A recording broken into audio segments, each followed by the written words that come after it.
The Pine Barrens sleep under a blanket of fog, endless miles of pitch pine and cranberry bogs sighing in the cold wind. Locals say the forest hums when it remembers. The sound isn't the trees, it's the air itself, breathing in rhythm with something older than the colonies, older than the road signs that now bear its name. By night, the barrens are a labyrinth of stillness. Owls do not cry. Even the whippoorwills go silent. Travelers speak of a strange echo beneath their footsteps, as if the earth hollows out for what walks above. The dirt roads twist and vanish into the dark, and headlights catch shadows that move against the wind. Generations have built their towns at the edge of this forest, but none ever claimed the heart of it. The soil there is black and soft, burned, some say, from the night Mother Leeds screamed her curse into the storm.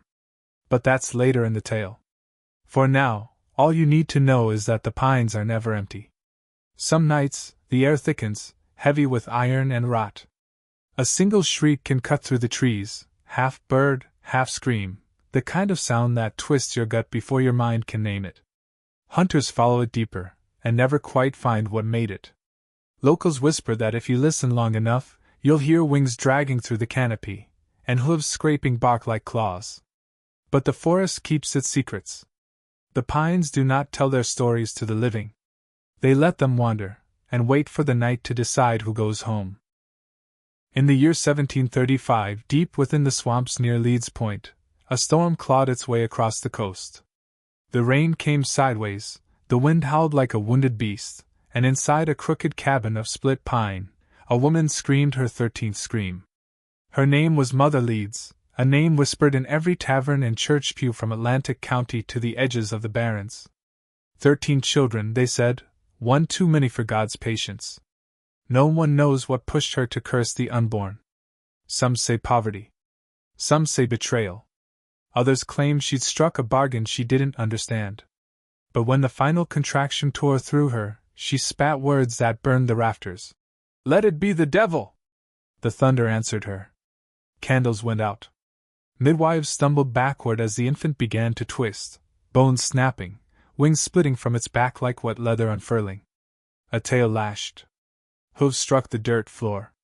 The creature shrieked, a sound that no human lungs could ever make.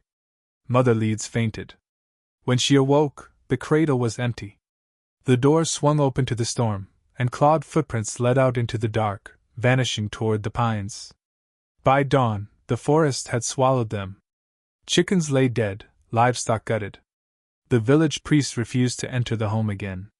Some swore they saw a winged silhouette crossing the moon that night, its cry echoing like a curse carried on the wind. From that moment on, the Barrens belonged to it. And the name Leeds, once a family, became a warning. January 1909. The Pine Barrens lay buried under a hush of snow, every branch sagging beneath a white weight that muffled the world. Then, somewhere between Camden and Burlington, the silence broke. It began with hoofprints. Tiny, cloven marks pressed deep into the fresh snow, winding over rooftops, crossing fences, and vanishing straight through walls. Newspapers called it the Week of Terror. Police tracked the prints for miles, dogs refused to follow, and whole towns bolted their doors.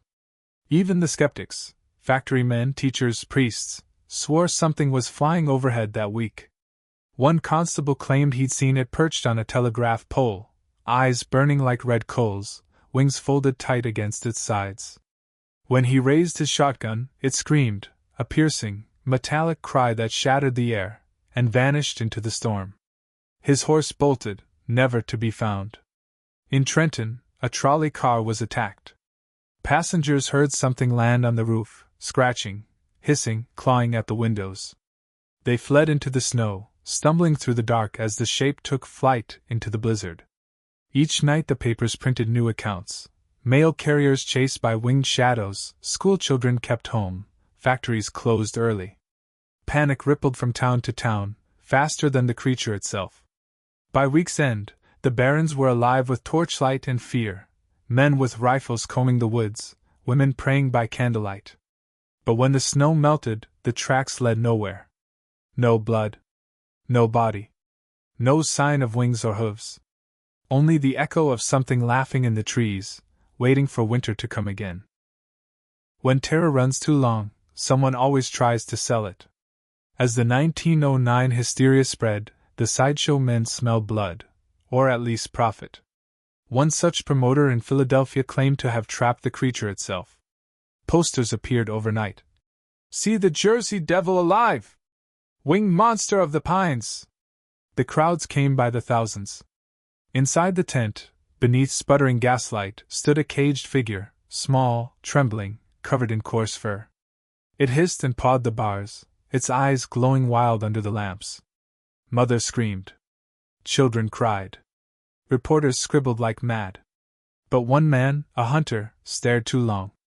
He stepped closer, studying the creature's posture, the way its tail flicked nervously, its soft, padded feet. And he laughed. "That's no devil," he said. "That's a kangaroo, painted, shaved, and beaten into madness." The crowd turned. Whispers grew. The showman protested, swore he'd caught it near Leeds Point. But the truth leaked out. The devil was a circus animal stolen from a private menagerie, smeared with green dye, and fitted with crude leather wings stitched to its shoulders. The newspapers mocked him for a day, and then moved on. Fear, after all, sells better than fraud. The monster returned to rumor, slipping back into shadow where belief can't be disproved. But the damage was done. Every flap of wings in the dark, every strange cry echoing over the pines now carried the taint of both lie and legend. You could laugh at it by daylight, sure, but when the night wind started to hum and the trees began to whisper, no one laughed for long. Long before the 1909 panic, long before the newspapers turned the devil into a headline, a man of royal blood claimed he met it face to face. His name was Joseph Bonaparte, elder brother of Napoleon, exiled to America after his empire crumbled. In the 1820s, he owned a sprawling estate near Bordentown, New Jersey, where the forests pressed close and the pines whispered even to kings. One winter night, while hunting alone, Bonaparte paused beneath a full moon. The snow glowed blue, and the woods had gone utterly silent. Then hoofprints. Fresh, steaming in the cold. He followed them deeper until the air changed, thick and wrong. From the trees ahead came a wet snort, a rustle, the faint scrape of claws on bark. It stepped into the clearing, a creature no man could name. Wings folded like torn sails, its body gaunt and stretched, eyes burning red as forged coals. It stared at him, unmoving, almost curious. Bonaparte raised his musket, but his hands shook. The beast inhaled, slow and hollow, and in that breath he swore he heard words, not spoken, but pressed into his mind. "You're far from home." The musket misfired. Smoke burst, the creature shrieked, and the nobleman stumbled backward through the drifts, tripping over his own shadow until the forest swallowed the sound. He told no one for years, not until wine and old age loosened his tongue. But even then, he never hunted again. They say he kept a lantern burning outside his window until the day he died, so the devil of the pines could see him coming. Some legends say the Jersey Devil can't be killed, only reminded that men will try. The story goes that Commodore Stephen Decatur, hero of the early American Navy, tested that belief himself. It was winter, early 1800s, at the Hanover Iron Works, deep in the Pine Barrens. Decatur was inspecting cannonballs when the foreman shouted, pointing toward the treeling. Something massive circled overhead. Against the gray sky, its outline was unmistakable, bat-like wings, long neck, spaded tail, and eyes that shimmered red even in daylight. Workers scattered. Horses screamed. Decatur, ever the soldier, took aim with a cannon meant for warships. He fired. The shot split the air and struck the thing square in the chest. The echo rolled through the pines like thunder, then silence. No cry. No fall. The creature hovered for a heartbeat, smoke curling around it, then turned its head as if offended. It let out a sound between a hiss and a human groan and vanished into the clouds. Decatur ordered men into the forest to search. They found the cannonball lodged in a cedar trunk, still warm. No blood. No feathers. Just a faint burn in the bark shaped like wings. By nightfall, the forge went quiet. Men refused to work after dark. And Decatur, who'd faced pirates and storms without fear, left the Barrens and never spoke of it again. Some claimed the devil kept that cannonball, carrying it in its chest like a grudge, glowing faintly through its ribs on moonless nights. A reminder that mortals had fired, and missed.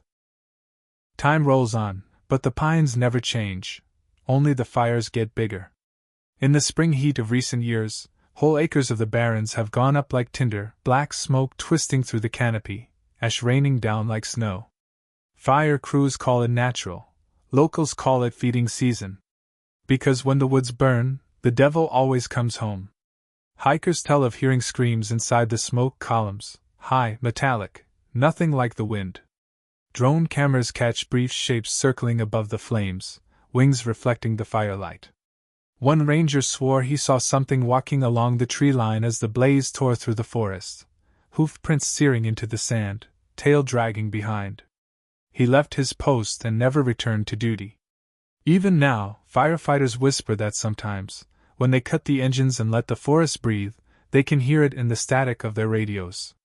Not words, just that same shriek that once froze men a century ago. The sound rides the signal like it's learning how to speak again. The Barrens are scarred but never dead. Each wildfire opens the soil, unearthing bones of things that shouldn't be named. And when the smoke clears, someone always finds tracks where no trucks or animals could have stood, deep, clawed impressions circling in patterns like symbols. People say fire cleanses. But out here it doesn't. It feeds something old. Something that drinks the heat, breathes the ash, and waits for the next spark to call it back into the open sky. When the fires die and the smoke fades, the pines fall silent again. Black trunks rise like gravestones, and the mist creeps back through the hollowed roots. The forest exhales, slow and tired, but the quiet never lasts. Nothing here truly sleeps. Locals say if you drive through the Barrens after midnight, roll down your window near Leeds Point. You'll feel it before you hear it, a pressure, a hum beneath the wind. The air grows heavy, tasting like iron and rain. Then the trees begin to move, not swaying, but leaning, as if bending away from something walking between them. Some nights it crosses the road. A silhouette against your headlights, tall, thin, wings dragging sparks from the gravel. It never runs. It watches and waits, and when you blink, it's gone. But if you keep driving, the smell follows, sulfur, smoke, and the faint sweetness of rot. They say the devil doesn't hunt anymore. It listens. It waits for those who speak its name, who whisper its story too often, who turn the legend into a game. Because stories are doors, and every time one is told, something steps closer to the threshold. And if you ever find yourself deep in the pines, where your phone dies and the air turns still, listen close. That hum beneath the wind, that's not the trees. It's wings stretching after a long rest. The Jersey devil isn't gone. It's just waiting for another storm.